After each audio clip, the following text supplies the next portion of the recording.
Aujourd'hui, journée vlog, j'espère que ça va vous faire kiffer. Du coup là on start la journée, le goal c'est que ce soir on va faire un sacré vlog, tout le long de la journée on va faire un sacré vlog et ce soir il y a l'anniversaire d'un ami. On va aller un peu en soirée dans un endroit très sympa de Bangkok, vous allez voir, assez branché.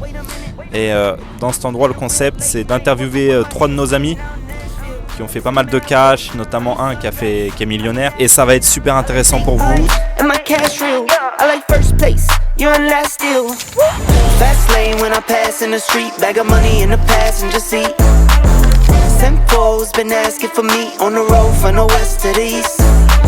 Ouais, du coup les gars, comme disait Kenny, là on a pris le BTS pour aller à la Muay Thai. C'est beaucoup plus simple, la bike ça fait chier. T'as peur de mourir en fait en bike, c'est des malades.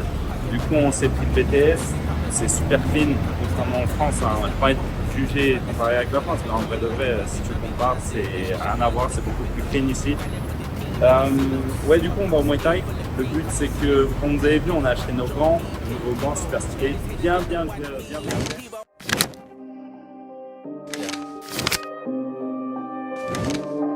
Go and try your luck, test me in again, we let it rain. Please don't start us up, got that black and white, that yin gang. Mr. Officer, please don't search us, we don't got a thing. Tell her park it up, then that be poking up. Brian, bonsoir. Salut Kenny.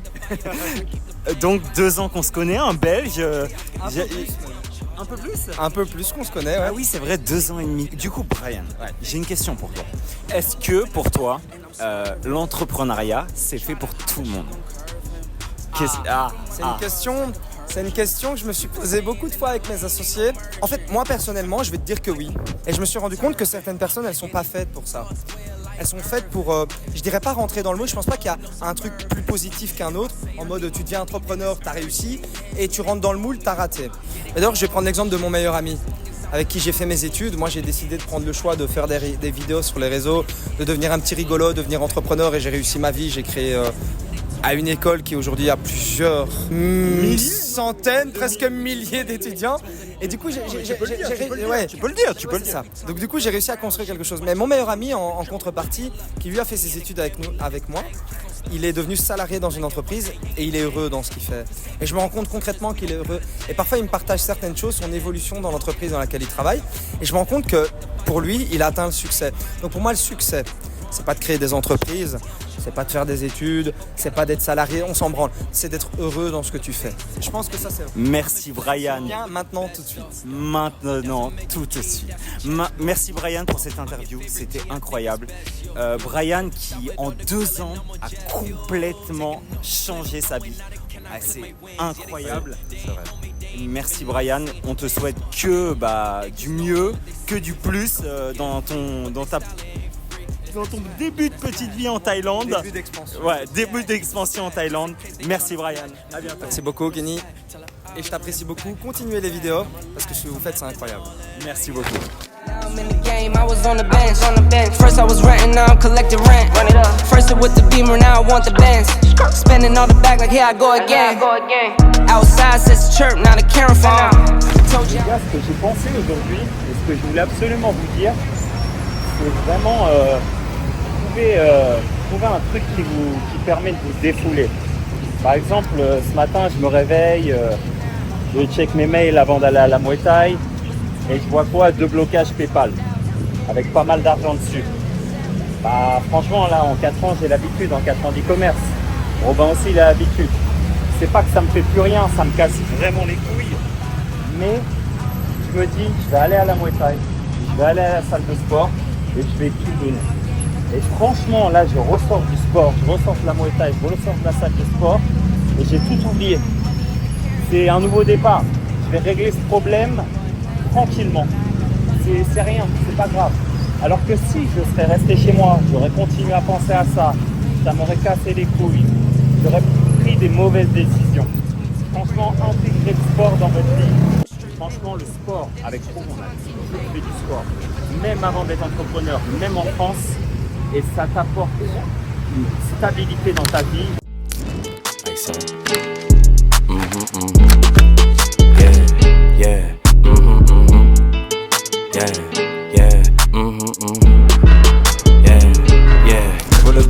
2 et je vais répondre à des questions qu'on a reçues sur Instagram. Il faut savoir que les gars, déjà, tous ceux qui m'ont demandé quelle est ta routine que vous faites le matin, quelle est votre routine que vous faites le matin, etc.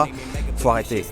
La méditation, la douche froide, la respiration, tout ça, si vous avez 0 € sur le compte, ça sert à rien.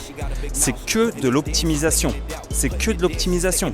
C'est si vous avez 0 € sur le compte, le seul truc que vous devez faire, c'est travailler. La méditation, la respiration, les douches froides, tout ça, c'est de l'optimisation de vie. C'est de l'optimisation. Si vous gagnez déjà de l'argent, c'est bien. Par contre, si vous avez 0 € sur le compte, si vous n'avez pas de business, oubliez, ça sert à rien. C'est pas ça qui va vous ramener du cash. Le but numéro 1, c'est de trouver un moyen de faire de l'argent en ligne. Donc, en premier lieu, allez travailler. Trouvez un emploi, mettez de l'argent de côté, mettez 1000, 2000, 3000, 4000, 5000 € de côté et là, lancez votre premier business. Et après, une fois que vous aurez des revenus stables tous les mois, là, vous pourrez penser à la méditation, être mieux dans son corps, etc.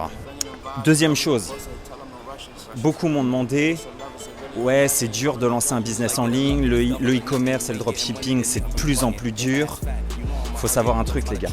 Si vous êtes en France, si vous êtes en Belgique, si vous êtes en Suisse, si vous êtes au Canada, c'est facile. J'ai énormément d'Africains qui m'envoient des messages. Il y a une personne, il y a une semaine de ça, elle m'a envoyé un message, elle est au Bénin. Elle fait 5 canettes par mois avec son site de dropshipping. Et croyez-moi, elle a galéré. Elle a galéré. Parce que les processeurs de paiement, Shopify, tout est beaucoup plus compliqué en Afrique, les gars.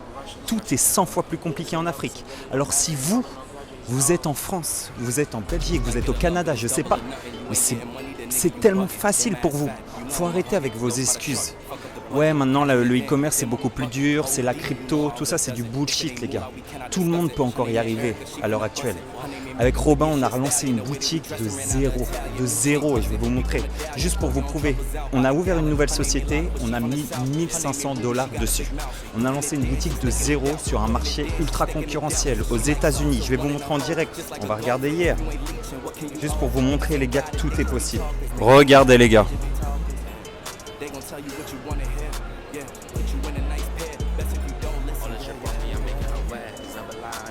C'est une boutique qu'on a lancée de zéro il y a 3 semaines. Il y a 3 semaines, on a déjà fait 31 000 $. Il y a 3 semaines dans le marché le plus dur au monde, les États-Unis.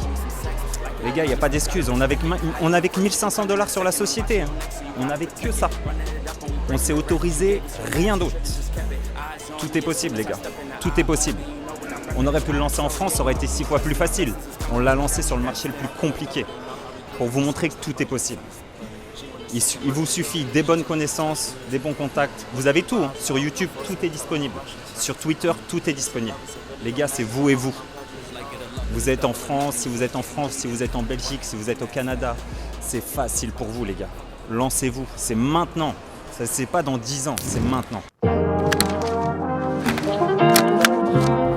Bon, Kenny, t'es prêt ou quoi pour le petit podcast, pour la chaîne. Ils voient en background comment ça rend. Le backstage. Les gars, vous allez voir ça dans une de nos prochaines vidéos. On a un invité, vous verrez bien. Du coup, les gars, je suis avec mon pote Tom, que je connais depuis 5 ans en Thaïlande. Tom, ça va ou quoi? Ça va tranquillement? Bah ouais, ça va, nickel. Du coup, Tom, ça fait 5 ans que tu es en Thaïlande, 5 ans qu'on s'est rencontrés et tu fais toujours de l'e-commerce 5 ans après. C'est ça, exactement. Dites-vous, quand j'ai rencontré Kenny, c'est moi, je suis allé le voir. Je lui ai dit, salut, tu fais quoi et tout en Thaïlande? Et il me dit, ouais, je fais de l'IMO, etc. Il me demande ce que je fais. Je lui dis, je fais du dropshipping. Il me dit, ouais, j'ai essayé il y a 2 ans en arrière, ça marche pas, c'est de la merde. Actuellement, on va pas se cacher, c'est l'e-commerce, tout le monde en a entendu parler, tout le monde l'a vu sur tous les réseaux sociaux. qu'est-ce que tu dirais à un mec demain qui a envie de s'expatrier, venir avec nous à Bangkok et vivre sa vie? Est-ce que pour toi, l'e-commerce en 2024, c'est encore l'un des meilleurs business à lancer? Ouais, bah franchement, clairement, je relancerai l'e-commerce, surtout que derrière, y a un potentiel énorme. Quand tu regardes tous les gens qui sont lancés, qui sont partis de rien, tous les gens que nous-mêmes on connaît, et oui, aujourd'hui, on a déjà des business, on fait déjà de l'argent. Du coup, il y a des gens qui peuvent penser que c'est pas possible, etc. Mais la vraie vérité, c'est que même encore aujourd'hui, il y a des nouvelles personnes qui arrivent tous les jours, qu'on rencontre, avec qui on devient pote. Et au final, ça se fait juste naturellement. Donc je pense qu'il faut juste pas lâcher et vraiment tryhard au max et kiffer le processus aussi, quoi. Est-ce que ça en vaut vraiment la peine? Est-ce que ta liberté, est-ce que le fait d'être libre, d'aller où tu veux, quand tu veux, de vivre ici en Thaïlande à des milliers de kilomètres, de faire ce que tu veux, de te lever à l'heure que tu veux, ça en vaut la peine de ce stress? Clairement, sincèrement, c'est soit ça ou je me tire une balle, la vérité. Franchement, il n'y a pas photo. Je pense surtout que c'est une question de balance. C'est des phases en fait, c'est des périodes. Il y a des moments où tu vas être très stressé, ça va être très compliqué. Il y a des moments où tu vas gagner énormément d'argent, tu vas être moins stressé. Mais sache qu'il y aura toujours des problèmes qui vont arriver, toujours des trucs qui vont se mettre devant ta route et tu pourras rien faire en fait. C'est soit tu casses le mur et t'avances, soit c'est le mur qui te casse et tu tombes au salariat en France et c'est fini, quoi. La vérité. Non, mais c'est totalement vrai. C'est pour ça que quand tu te lances dans l'entrepreneuriat, c'est bien d'avoir un mentor. Sur quelqu'un, même qui soit réel ou irréel, que tu le regardes sur YouTube, c'est bien parce que ça va te pousser à continuer. Cette personne, elle va te pousser à avancer, à continuer, même dans les moments les plus noirs de ta vie. Toi, par exemple, Tom, est-ce que tu as eu un mentor à tes débuts? Et qui c'était?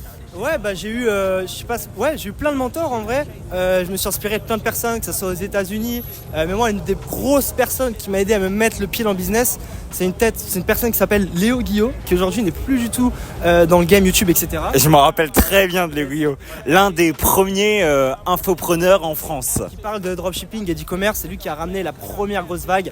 Après, il a delete sa chaîne YouTube et il a disparu et il y a Yomi qui a pris sa place. Mais pour moi, c'était une grande inspiration, sachant qu'on venait de la même ville et qu'en fait, ce gars-là, il était dans la même classe que ma sœur au lycée. Du coup, je me suis dit, mais en fait, c'est réel, c'est la vérité, tu vois. Mais attends, Tom, toi, on t'a pas demandé, mais t'as quel âge, Tom? J'ai 23 ans. Il a 23 ans. 23. Et t'es arrivé en Thaïlande à quel âge? J'avais 18 ans. Il est arrivé en Thaïlande à 18 ans, les gars. Donc, t'as pris des risques énormes, hein. Mais pour être vraiment honnête, si j'aurais su quand je me suis lancé tout ce que j'allais passer après derrière comme étape, je sais pas si j'aurais eu le courage de me lancer parce qu'il m'arrivait que des galères, entre guillemets. Mais l'entrepreneuriat, c'est des hauts, c'est des bas. Les gens, ils voient la vie sur les réseaux, tout est beau, tout est rose. Mais la vraie vérité, c'est que c'est pas ça et que tout le monde et chaque être humain a des moments difficiles. Ouais. Et ces moments difficiles, dans tous les cas, tu les as passés et t'es encore là 5 ans après. Exactement. Je me suis retrouvé à zéro, jouer des rooms à Chiang Mai à 100 € par mois, il n'y avait même pas de clim, c'était un ventilateur, j'ai dû me refaire, c'était n'importe quoi. Ma vie, c'est des montagnes russes. Au final, on est toujours là aujourd'hui et je pense que c'est ça qui compte, la vérité. Donc, ouais. Et aussi l'entourage. Aujourd'hui, je connecte avec des gens qui sont incroyables. J'ai plein d'amis, donc franchement, c'est top et on a tous la même optique. Donc, il n'y a rien de mieux pour continuer dans cette lancée, quoi. Écoute, merci Tom pour cette petite interview, ça fait grandement plaisir. 5 ans après, tu es toujours là, on est toujours en contact, c'est incroyable. Je te souhaite que du bonheur pour la suite. La même, merci à vous aussi et grosse force à vous pour vos projets.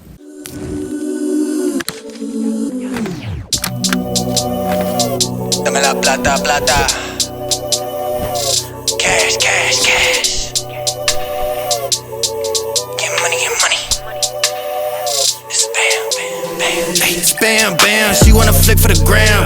Toda esa puta saben who I am, so she wanna check this bitch on cam. Like, hold up, she wanna swallow this pull up. Soon as I bust, I'ma roll up. Phone lines are better, I pull up. Papi te paga los biles, nada más que quiero ese culo. Du coup les gars, on a fini le restaurant. Je suis avec le frérot Louis qui s'est expatrié en Thaïlande il y a 2 ans. Il va nous expliquer pourquoi il s'est expatrié et pourquoi il s'est lancé dans l'entrepreneuriat. J'ai une question, Louis. Dis-moi, pourquoi tu as voulu être entrepreneur? C'est pas tout le monde qui va être entrepreneur. Donc en fait moi mec j'aimais pas du tout l'école, ok, et j'ai commencé à m'intéresser à tout ce qui était business et tout quand j'avais 16 ans parce que c'était une période de ma vie où j'étais pas très bien parce que tout le temps mes parents me disaient ouais je me sentais mal en fait tout le temps mes parents etc ils me critiquaient par rapport aux études, ils me disaient tu vas rien faire de ta vie et tout, et moi en fait j'ai voulu commencer autre chose à côté pour avoir un objectif, un truc et pour prouver que j'étais capable de faire autre chose. Donc j'ai commencé à regarder des vidéos sur YouTube et tout au début sur le business et tout ça. Donc moi mon premier business c'était l'achat-revente de sneakers. J'ai commencé comme ça à 16 ans. Ah ouais, l'achat-revente de sneakers. Ouais, j'ai commencé comme ça à 16 ans. Donc ça a commencé à bien marcher, tu vois, ça me faisait quelques milliers d'euros par mois quand t'as 17-18 ans. Gros, ton seul objectif c'est d'aller au kebab ou au McDo, tu vois, c'est cool. Le kebab du coin, bah ouais, on a tous connu ça. Hein. Tu sais que moi je vendais mes propres sapes aussi de Chine à 14 ans, frère. À 14 ans? Ouais, je te jure. J'avais envie d'aller au kebab souvent alors. Ouais, Donc du coup j'ai commencé etc à faire ça au début un peu pour me faire un peu d'argent de poche et me donner un petit objectif à côté. Et de plus en plus je commence à me prendre au jeu de l'entrepreneuriat, du business, et arrive le Covid et là je peux plus faire mon business d'achat-revente. Donc je commence à m'intéresser au e-commerce. Je regardais un petit peu déjà des vidéos et tout, mais tu vois je sais pas me lancer et tout. Donc j'achète une formation, je mets tout mon argent que j'avais dans une formation quasiment. Je commence à lancer un site et tout ça, machin, ça fonctionne bien, j'ai des premiers résultats. Et fin du Covid, donc deuxième confinement, je pars pour la première fois à l'étranger seul avec mon meilleur ami Rémi, que tu connais aussi du coup, voilà. Du coup c'était en quelle année ? Du coup c'était en 2021, donc deuxième confinement, il me semble que c'était 2021. C'est ça. Donc ce que je fais de base c'est que je dis à mes parents ouais je pars pour un week-end etc à Madrid. En réalité je suis resté 6 mois, à chaque fois je les appelais, je disais ouais non mais je prolonge un peu et tout. J'ai kiffé, j'ai commencé à rencontrer plein de monde et tout, pas forcément des entrepreneurs mais juste tu vois voyager, rencontrer du monde d'autres pays et tout. Et à partir de ce moment là je me suis dit ok c'est l'entrepreneuriat machin et tout, c'est ce que je veux faire toute ma vie, voyager machin c'est tout ce que je veux faire toute ma vie. Le seul moyen de faire ça c'est continuer les business en ligne, c'est continuer d'entreprendre et tout ça. Donc première expérience à l'étranger, premier voyage et tout. 2 mois après, j'avais trop envie de repartir avec mon pote Rémi, on se dit vas-y viens on part à Dubaï. Donc là, fast life, machin, Dubaï, on loue des voitures, on fait des soirées, Dubaï, la vie de toutes les possibles, tous les possibles quoi. Tous les possibles, mais surtout la ville, tu vois, qui te débloque un truc. Quand tu vas, tu vois tout le monde, mec, toute la nuit, moi c'est simple, j'étais sur la marina, toute la nuit, je me faisais réveiller parce que j'entendais des supercars passer, tu vois gros. J'étais là, je voyais des tours et tout, j'avais jamais vu ça de ma vie, j'étais comme un fou. Et je rentre de Dubaï, mec, complètement fumé, le compte en banque complètement fumé parce que T'étais retourné à zéro quoi. Bah ouais parce qu'en fait on avait tout dépensé quoi, on dépensait. Les gars il est retourné à zéro hein. Les gars, je faisais du e-commerce etc, vous connaissez les blocages Stripe et tout, sauf que moi je savais pas gérer la trésorerie, j'étais tout jeune gros, je te parle de ça. Je suis jeune, moi j'ai 22 ans, donc je te parle de ça, j'avais 19 ans. Mec j'ai 19 ans, je conduisais des Ferrari, des Porsche, j'étais au max de ma vie, tu vois ce que je veux dire. Donc ensuite après Dubaï, j'étais toujours en études et tout à côté, donc je continue mes études machin. Après je repars voyager, en fait moi à chaque fois j'avais des périodes de 6 mois où je pouvais faire un stage, donc à chaque fois je fais le stage dans ma boîte. Donc chaque fois je partais, machin, je faisais mon stage, etc. Je pars du coup en Israël, ensuite au Mexique. Et là après ça, je me dis bon bah c'est bon, j'arrête mes études. Je commence à vraiment bien gagner ma vie et tout ça. Donc là je pars pendant 1 mois après en septembre à Bali et tout avec ma copine. Et là je cherchais un endroit vraiment pour m'expatrier. Donc je pars à Bali. Ensuite je pars un peu à New York et tout avec mes parents pour le Nouvel An, Noël et tout ça. Et mon père il faisait que me dire, parce qu'il bosse beaucoup en Asie, il faisait que me dire ouais va à Bangkok et tout. On était allés ensemble il y a 6 ans en Thaïlande à Bangkok, et moi j'avais le souvenir de cette île un peu comme un trou à merde, tu vois, pour pas te mentir. Pour moi c'était un trou à merde, c'était pas développé et tout. Donc quand j'arrive, quand tu dis un trou à merde, c'est-à-dire tu peux développer. J'avais pas le souvenir des bons quartiers, tu vois, parce que j'étais venu avec mes parents, c'était 2 jours, on était juste allés voir les temples et tout, tu vois. T'habites à Bangkok, tu vas commencer côté temple et tout ça, c'est pas hyper développé. J'étais pas sur le côté Sukhumvit, building, mall et compagnie. Donc bref, j'arrive du coup en Thaïlande etc machin, sans trop d'attente et tout, et les 2 premiers mois je kiffe de fou, hyper hypé, tu vois, première équipe. Qu'est-ce que t'as kiffé directement en Thaïlande? Dis-moi, direct, sans mentir. Moi tu me connais, c'était la fête, tu vois, je te mens pas, c'était la fête. Et puis en fait le fait que j'ai découvert une ville dont j'avais pas du tout le souvenir, tu vois, c'est une ville hyper moderne, t'avais tous les malls, le service, moi j'étais comme un fou mec, en plus pour des prix franchement hyper raisonnables. Quand je suis arrivé, moi j'ai un petit appart et tout, tranquille et tout ça, je kiffais. Tu gagnais déjà bien ta vie avec l'e-commerce. Déjà bien ma vie avec l'e-commerce, mais tu vois, vu que j'arrivais dans une nouvelle destination et tout, j'étais pas du tout au niveau où je suis aujourd'hui, et surtout vu que j'arrivais dans une nouvelle destination, j'avais pris un petit appart et tout ça, je voulais pas trop me mettre de frais, je savais pas combien de temps j'allais rester, donc je fais 2 mois, je kiffe.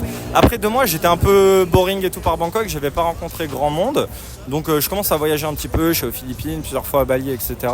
Et ensuite je reviens à Bangkok et je rencontre Andy et Damien qui m'ont présenté un peu toute notre bande de potes. C'est grâce à eux qu'on s'est rencontrés. Et là mec, en fait, et c'est là où l'entourage ça fait tout, c'est que dès que j'ai eu le bon entourage, les bonnes personnes, les bons potes, c'est là où j'ai vraiment commencé à kiffer. C'est là où tu as explosé aussi. Où j'ai explosé niveau business. Moi, faut savoir, j'ai explosé récemment. J'ai eu une énorme explosion, on va dire mois de mai, juin de cette année, fin de l'année 2023. Ouais, de l'année. Voilà, donc là je reviens après, je rentre un mois et demi en France, je reviens, je prends un méga appart, je rentre avec tous mes potos et tout, la fiesta, tout ça. Donc, Concrètement, sans dire les détails, mais combien t'as fait à peu près sur l'année dernière? Sur l'année dernière, en encaissé, en bénéfice, un peu plus d'1 million d'euros. Ok, 1 million d'euros. Rappelle-moi, t'as quel âge? 22 ans. Voilà, 22 ans. Incroyable. Merci Louis. Merci à toi. Franchement, c'était un grand plaisir. She wanna flip for the gram. Toda esa puta saben who I am, so she wanna check this bitch on cam like.